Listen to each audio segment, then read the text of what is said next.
বন্ধুরা, আজকে মম কিচেন থেকে জয়া মণ্ডল বলছি। আজকে আপনাদেরকে আমি ছোট ছোট আলু দিয়ে আলুর দম বানিয়ে দেখাবো। আমি ছোট ছোট আলুগুলা অল্প একটু তেলে ভেজে নিব। এখানে তেল নিয়েছি, তেলটা গরম হয়ে গেছে।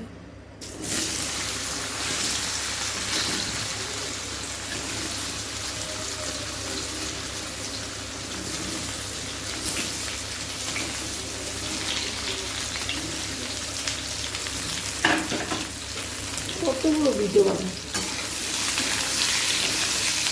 অল্প একটু হলুদ দিয়ে দিলাম,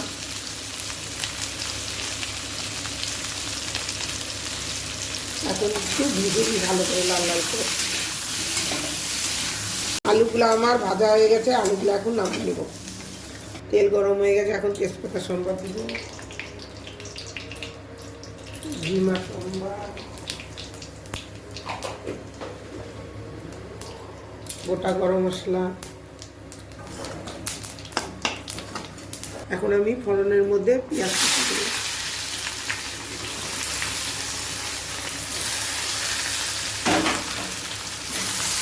পেঁয়াজটা একটু লাল লাল ভাজা হবে। লাল লাল ভাজা হয়ে গেছে, এখন এর মধ্যে আমি আদা রসুন, 4টা আদার কোয়া নিয়েছি, মানে দানা, 2টা বড় বড় ডল্ল ঘষানি মানে লঙ্কা সিকিমের, আর আদা নিয়ে নিয়েছি দিয়ে দিলাম।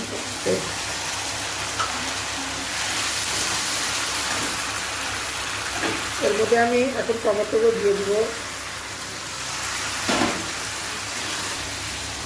এর মধ্যে হলুদ নিয়েছি, লাল লঙ্কার গুঁড়া নিয়েছি, জিরা পাউডার, ধনিয়া পাউডার। এটা আমি এখন জল দিয়ে একটু গোলাই নিব। এখন এর মধ্যে আমি অল্প একটু লবণ দিয়ে দিলাম টেস্ট অনুযায়ী।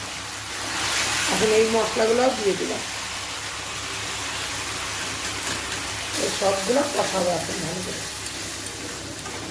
এর মধ্যে আমি কাশ্মীরি লাল লঙ্কার গুঁড়াও দিয়ে দিয়েছি কালারের জন্য একটুখানি, আপনাদের ভিডিওতে দেখাতে ভুলে গেছি। এখন আমি এর মধ্যে আলুগুলা দিয়ে দিই।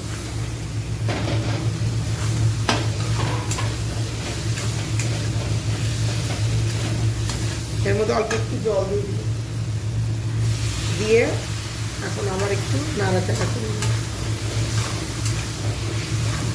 হয়ে গেছে। এখন এর মধ্যে আমি অল্প একটু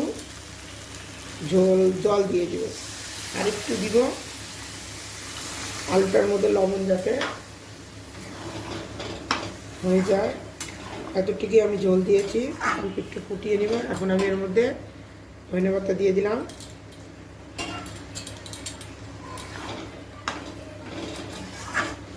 সানরাইজ গরম মশলা দিয়ে দিলাম, আগে অল্প দিয়ে দিয়েছি, পরে আবার একটু দিয়ে দিলাম। এখন এর মধ্যে আমি অল্প একটু বাটার দিয়ে দেব, ঘি বা বাটার আপনারা দিয়ে দেবেন।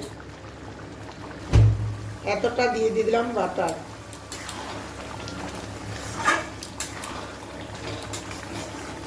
হয়ে গেছে আমার ছোট ছোট আলুর দম।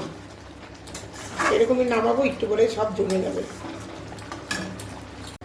আমার ভিডিওটা পছন্দ হলে লাইক শেয়ার সাবস্ক্রাইব করবেন।